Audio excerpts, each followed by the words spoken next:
Meillassoux, c'est un anthropologue français qui est le fondateur d'une des branches de l'anthropologie économique. Il faudrait dire, si ce n'était pas un gros mot aujourd'hui, anthropologie économique marxiste. Meillassoux, au départ, ce n'est pas un anthropologue. Il fait une formation d'économie, il travaille plutôt dans le business. Il vient d'une famille d'industriels du textile, excusez-moi. Et il se lance dans l'aventure anthropologique en revenant des États-Unis, grâce à Ballandier, avec lesquels il commence à faire un travail de traduction des textes des anthropologues anglais. Ballandier va lui donner la chance exceptionnelle de partir sur le terrain et d'étudier une population ivoirienne qui sont les gourous de Côte d'Ivoire. C'est pour comprendre ce que Ballandier appelle la situation coloniale, c'est-à-dire la manière dont les paysanneries africaines, singulièrement ici des gourous, sont, alors lui on dirait sont exploités, rentrent en articulation avec le capitalisme et vivent ce que moi j'appelle la modernisation marchande, c'est-à-dire la pénétration du capitalisme. Entre le travail de Meillassoux, qui se passe en 1958, et puis la parution des anthropologie économique des gourous de Côte d'Ivoire, c'est le compte-rendu de son travail sur le terrain. Il se passe 5 années parce que, entre-temps, Meillassoux il a fait un travail important de théorisation. Et cette théorisation, vous le comprenez bien, il l'a fait à partir du travail qui s'est coltiné sur le terrain, à partir de la réalité, d'une situation concrète. Il part sur le terrain, évidemment, comme tout le monde, avec un cadre théorique. Et là, on ne connaît pas très bien son cadre théorique, mais il est plutôt ce qu'on appelle substantiviste. Mais quand il revient, il retravaille ça et il s'aperçoit que ce n'est pas suffisant. Et c'est là qu'il va commencer à élaborer son modèle théorique. Donc c'est une vraie théorie vivante au sens marxiste du terme, c'est-à-dire un va-et-vient incessant entre le terrain, la mise en place d'une méthodologie, la confrontation aux faits, et puis le retour sur la théorie et son travail. C'est cet effort théorique sur les gourous de Côte d'Ivoire qui va aboutir à Femmes, greniers et capitaux, donc l'ouvrage que Michel a apporté avec lui, et que j'ai là aussi, et qui présente ce modèle de la communauté agricole domestique dont certains prétendent, et j'en fais partie, qu'il est encore très utile pour comprendre le fonctionnement des exploitations agricoles familiales aujourd'hui. Dans Femmes, greniers et capitaux, ce qu'il y a d'essentiel, c'est que Meillassoux va proposer de considérer, avec des arguments, que finalement la parenté, et donc la famille, c'est une invention sociale qui date aussi de l'invention de l'agriculture, grosso modo. Il va proposer un modèle théorique de la communauté agricole domestique. Il va travailler sur ce que Pierre-Philippe Ray appellerait son articulation de cette communauté agricole domestique avec le capitalisme. Au début, il dira avec le mode de production capitalisme, à un moment donné, il viendra à critiquer un peu cette idée de mode de production. Et puis, de retour, de 60 à 63, il va pondre 2 articles fondateurs vraiment d'anthropologie économique, qui sont des articles théoriques, où il va proposer donc un cadre pour interpréter ces données. En 64, parution d'anthropologie des gourous de Côte d'Ivoire, et plus de 10 ans après, le modèle terminé. Il pose des principes et il construit un modèle. Les principes, on ne va pas tous les voir dans le détail, mais il rappelle qu'on doit cesser de définir des sociétés parce qu'elles ne sont pas en contradistinction avec les caractéristiques de notre propre société. On commence toujours par l'analogie, mais il faut bien s'en débarrasser à un moment donné et construire ses propres concepts. Il a aussi quelque chose de moins original, la prétention d'utiliser des concepts qui sont construits pour l'anthropologie et pas pour les autres sciences, et surtout s'éloigner des concepts de l'économie classique qui empêchent de comprendre ce que c'est que les économies traditionnelles. Et ce qui est très important, c'est qu'il dit aussi il nous faut être transdisciplinaire. Il a une perspective qu'il appelle à tendance problématique. Il se pose des questions et il va aussi loin qu'il le faut pour répondre à ces questions, même s'il lui faut saisir des points de vue qui n'appartiennent pas à la discipline dont il fait partie. Quand on fait face à une société qu'on ne connaît pas, qui a un fonctionnement différent d'une autre, enfin de celle de nos sociétés d'origine, qui a un fonctionnement exotique, il va proposer un détour de modélisation qui est le suivant. D'abord, de construire ce qu'il appelle un modèle endogène de reproduction simple. Il veut dire, j'essaye de reconstituer la logique interne de cette société si on considérait que cette société était amenée à se reproduire simplement de la même manière, égale à elle-même, sans arrêt. Donc quels sont ces principes qui forment le cœur de cette société et qui permettraient sa reproduction simple? Il dit, voilà, ça va nous aider à quoi? Ça va nous aider ensuite à intégrer les contradictions dialectiques. Qu'est-ce qu'il appelle une contradiction dialectique? C'est des contradictions à l'intérieur d'une société qui l'obligent à se transformer pour se reproduire. Ensuite, il parle de modèles de reproduction élargis sous l'effet de leur propre reproduction, c'est-à-dire qu'il peut y avoir, et souvent des sociétés ont des contradictions dialectiques endogènes, c'est-à-dire sans même rentrer en contact avec d'autres sociétés, elles évoluent. Ça s'appelle l'histoire, n'est-ce pas? À partir de ce modèle, qu'est-ce qui se passe quand il y a plusieurs systèmes sociaux qui se rencontrent et quand, par exemple, l'un vient à dominer l'autre? Là, Ieyasu, il explique que son ouvrage, c'est vraiment pas un ouvrage de doctrine, c'est vraiment à visée heuristique, et qu'évidemment, puisque c'est à visée heuristique, confronté avec les réalités du terrain, il faudra savoir changer le modèle. Ce ne sont pas les mêmes formes de sous-développement qui sont à l'œuvre partout et toujours, et ce n'est donc pas un modèle figé que l'on doit placer à la racine des analyses, mais les instruments théoriques qui permettent de le construire et de le faire évoluer. Donc des principes, des instruments théoriques. Le modèle des rapports de la communauté domestique avec l'économie de marché n'est ni universel ni invariant, mais la théorie qui le sous-tend donne les clés des processus de transformation qui l'affectent. Et évidemment, plus généralement, une théorie vivante s'enrichit sans cesse des connaissances qu'elle contribue à mettre à jour pour reconcevoir la méthode et les concepts, reconcevoir sans arrêt et proposer un modèle réapproprié. L'histoire ne s'arrête jamais, la science de l'histoire non. Donc, Ieyasu, dans Femmes, greniers et capitaux, il y a la première partie, c'est le modèle de la communauté agricole domestique, et la deuxième partie, c'est l'analyse de son articulation avec le capitalisme.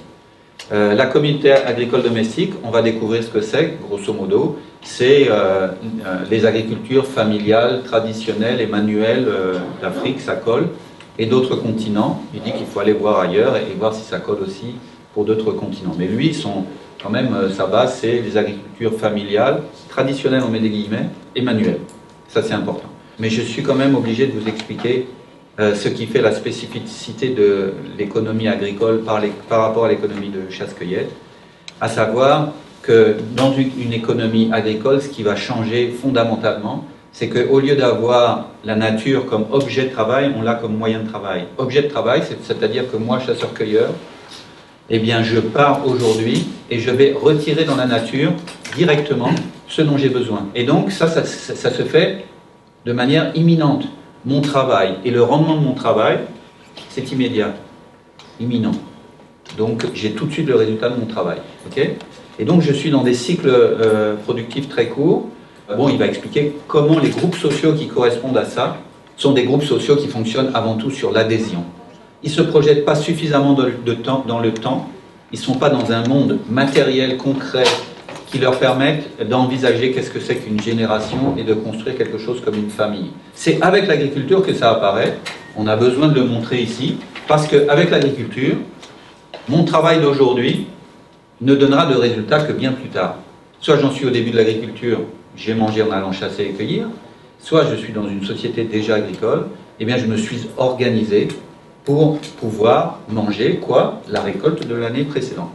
Donc ce cycle agricole, qui est un cycle d'avance-restitution, j'avance la nourriture pour que tu puisses produire, et cette nourriture, à la fin, elle va être restituée, et il va créer des liens organiques entre les individus. Et ces liens, finalement, vont créer l'idée d'antériorité, l'idée de génération et l'idée de famille. Et donc, on arrive à un moment aussi où les anciens, à cause de l'antériorité, peuvent acquérir de l'autorité. Il faut bien quelqu'un pour gérer les réserves, les stocks et les redistribuer. Et là, pour la première fois, on a des anciens qui peuvent vieillir en gardant le pouvoir. Ce qui n'arrive pas en général dans les sociétés de chasseurs-cueilleurs. Il se crée un cycle prestataire distributif, où on a des pré-productifs qui nous intéressent parce que c'est les futurs producteurs. On a les producteurs et on a les post-productifs qui sont les aînés, les anciens, qui eux vont être ceux qui vont gérer la communauté agricole domestique. Donc, les productifs, moment prestataire du cycle, fournissent le travail à la communauté agricole domestique sous le contrôle des aînés, et les aînés gèrent le produit et le redistribuent aux productifs et aux pré-productifs. À partir de ça, il dit, allez, je construis le modèle endogène de la communauté agricole domestique, je construis son modèle endogène de reproduction simple, hein, et je vais le construire en gardant en tête le principe qu'il faut absolument s'intéresser à la fois aux moyens de production et aux moyens de reproduction de la vie immédiate et de la vie sociale. Les caractéristiques, niveau des forces productives, il faut d'abord une agriculture qui soit suffisamment productive pour assurer les besoins alimentaires de la communauté. La terre est un moyen de travail, donc on l'a compris, c'est plus un objet de travail.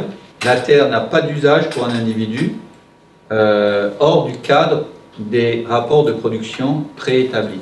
L'énergie qui est utilisée, c'est une énergie humaine, et donc pas de traction, il ne fait pas rentrer dans son modèle pur de la communauté agricole domestique la traction animale, par exemple, et puis des moyens de production individuels, la houe, la hache, etc., et pas, par exemple, l'irrigation, les systèmes d'irrigation.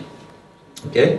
L'autosubsistance, c'est le modèle endogène, c'est sans intégration au marché, et je suis en relation qu'avec d'autres communautés agricoles domestiques. Alors, il se dit, comment je peux expliquer que finalement, toutes ces sociétés lignagères, quand je les regarde, elles se ressemblent beaucoup du point de vue de leur structure, la taille des hameaux ou des villages. Il va poser une hypothèse importante, c'est les contraintes démographiques à la production. Il s'agit de faire face aux aléas de la production, aux aléas de la vie.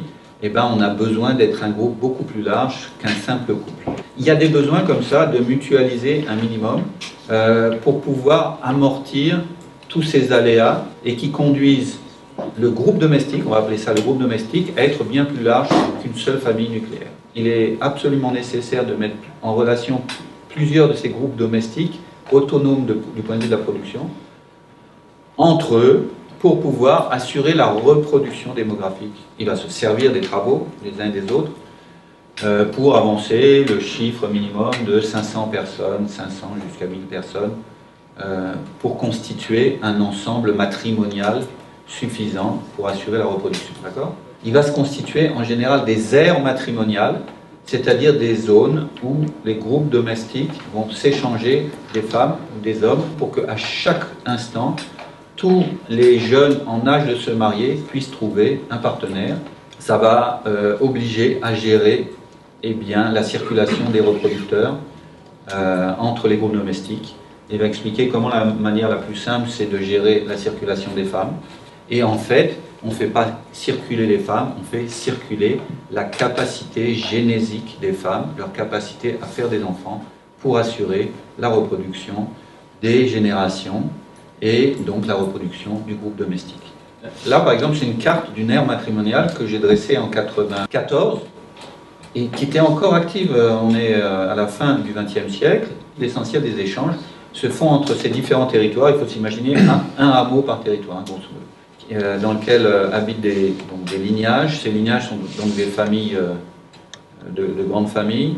À la tête de ces grandes familles, en général, il y a un homme qui peut avoir une épouse ou plusieurs épouses, et puis qui a ses fils qui eux-mêmes sont mariés, donc on a plusieurs générations.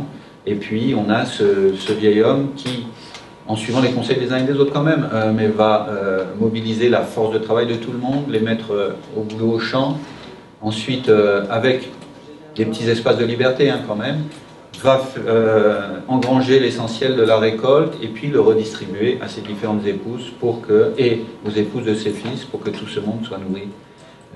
Alors, ça c'est hyper simplifié. Et puis, lui-même étant en relation avec d'autres lignages et s'asseyant régulièrement dans des conseils des sages pour décider, par exemple, de qui il faut marier avec qui et à quel moment. Quand il aborde les contradictions endogènes, non dialectiques et dialectiques, on ne va pas toutes les passer en revue, mais il va conclure grosso modo qu'il il peut y avoir des évolutions du système, mais que quand même, il y a une forte stabilité de la communauté agricole domestique. Meiyasu, évidemment, il a construit avec beaucoup de soin ce modèle endogène, mais ce n'est pas son but final. Son but final, c'est de se servir de ça pour comprendre comment la confrontation avec le mode de production capitaliste aboutit à la situation actuelle. Donc là, l'histoire ne peut être conçue comme une succession de modes de production distincts, exclusifs les uns des autres. Il s'agit plus seulement de constater qu'à chaque période de l'histoire persistent les séquelles de modes de production antérieurs où apparaissent les prémices de ceux à venir. Souvent, on parle de ça, hein. On a l'impression qu'il y a l'avant et l'après, c'est juste des séquelles et des prémices. Mais lui, il dit non, il y a des véritables articulations. Et ce qu'il prétend, c'est qu'il est d'autant plus important de comprendre la logique de la communauté agricole domestique que c'est elle qui est la matrice de ce qu'on appelle aujourd'hui la famille, et que ces structures familiales, elles ont une résilience incroyable, parce qu'elles ont des qualités, et leur qualité principale, c'est de pouvoir être exploitées par différents autres systèmes, modes de production. Donc Meiyasu s'intéresse à la situation contemporaine des agricultures familiales africaines, des paysanneries africaines. Il rejette la théorie de l'échange inégal de Samir Amin qui est très en vogue à l'époque.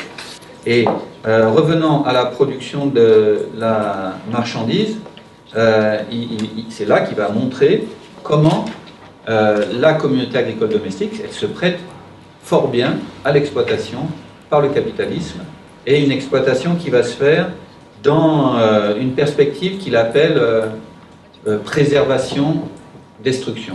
Il y a des qualités de la communauté agricole domestique qui font qu'elle est capable de produire ce qu'il appelle un surtravail. C'est-à-dire qu'en fait, les agriculteurs, des fois, ils ont le temps de rien faire.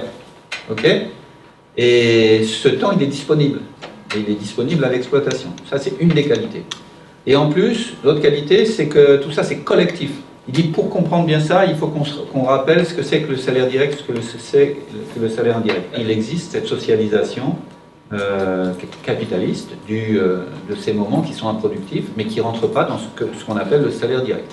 Ce qui est vraiment intéressant avec la communauté agricole domestique, c'est qu'elle te permet de payer le travailleur pour son travail pendant l'heure donnée, et puis ensuite tu comptes sur la communauté agricole domestique pour faire le reste, c'est-à-dire produire les producteurs, les entretenir quand ils sont malades, au chômage, et puis les entretenir quand ils sont à la retraite. Moi, ce que j'ai voulu rajouter par rapport à ce que présentait Meiyasu, c'est par rapport à l'involution générale des systèmes sociaux en Afrique. Je voulais simplement rappeler les modalités suivant lesquelles cette modernisation marchande, premièrement, qu'elle s'est toujours faite avec une violence originelle importante, et qu'il ne faut pas oublier parce qu'elle peut avoir marqué quand même les structures sociales et les idéologies. Vous voyez que l'impact social de cette violence originelle, c'est déjà une perte d'autorité des anciens qui ne sont pas capables de protéger leur groupe domestique, leur aire matrimoniale, des exactions du colonisateur. L'autre chose, c'est que le colonisateur, en général, il est incapable d'investir une administration qui soit à la hauteur de l'exploitation de sa colonie. Donc il va toujours s'appuyer sur des hiérarchies locales, ce qu'on appelle en anglais indirect rule. Il y a eu aussi beaucoup de regroupements de populations, villagisation. Dans beaucoup de pays africains, il y a eu des regroupements de populations qui ont aussi déstructuré les relations de lignage, les relations d'autorité, etc. En termes de facteurs économiques, c'est en imposant les gens qu'on les oblige à gagner de l'argent. Et donc, pour gagner de l'argent, il faut produire des choses qui intéressent celui qui a l'argent, c'est-à-dire le colonisateur. Donc, on va faire des cultures d'exportation ou aller travailler sur les plantations. Ici, il va falloir rajouter une flèche pour indiquer le travail qui est extorqué et qui va, par exemple, sur les plantations. OK ? Et ici, on va rajouter une flèche qui correspond par exemple aux cultures d'exportation qu'on oblige les paysans à fournir. Tout ça, ça va conduire à la dégradation de la communauté agricole domestique. Aujourd'hui, je pense que quand on est sur le terrain, on a toujours en face de nous des communautés, des familles, des agricultures familiales, des familles en Afrique subsaharienne en tout cas, dans la plupart des cas, qui sont des espèces d'ombres ou de fantômes de ces communautés agricoles domestiques, mais où le modèle nous aide quand même beaucoup à l'analyse. Et à chaque fois, ça nous a été vraiment, je ne peux pas dire d'une grande aide, incontournable pour comprendre ce qui se passait. Et à chaque fois, on a vu des communautés agricoles domestiques, des lignages ou des familles, où en fait le niveau de déstructuration est tel que la plupart des fonctions sociales de la communauté agricole domestique sont en déshérence et où les gens sont sans cesse en train de chercher des bricolages sociaux pour pouvoir faire face aux situations pas seulement dramatiques mais tragiques. Donc je vais vous donner seulement un exemple, celui de la solidarité intergénérationnelle. Auparavant, on était sans doute fiers de devenir vieux. Aujourd'hui, on est angoissé parce que la communauté agricole domestique est plus capable d'assurer une vieillesse sereine à la plupart des gens. Et sur le terrain, ce qu'on voit souvent, c'est, première stratégie, c'est faire beaucoup d'enfants ou multiplier les obligés. J'espère qu'au moins l'un d'entre eux se souviendra de moi quand je serai vieille. Voilà ce qu'elle répond. Et puis l'autre stratégie qui est très très répandue, c'est la stratégie identique mais qualitative, c'est pousser les enfants à faire des études en espérant qu'ils ont un beau travail et que cette situation confortable financièrement leur permette de vous soutenir.